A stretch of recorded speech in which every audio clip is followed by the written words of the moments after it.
अबे गल्लू, सुन मेरे बच्चे, इस मर्तबा तेरे 90% नंबर आने चाहिए, सुन लिया तूने?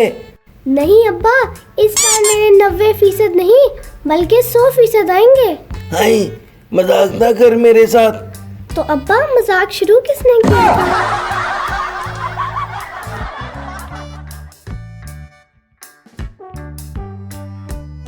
सर मैंने एक ऐसी चीज बनाई है जिससे हम दीवार के दूसरी तरफ देख सकते हैं। अच्छा शाबाश, तू बड़े होकर एक अक्लमंद आदमी बनेगा। वैसे वो चीज है क्या? सर वो चीज सुराख है, मैंने दीवार में सुराख किया है। अबे हट, निकल जा मेरी क्लास से, उल्लू का पट्टा।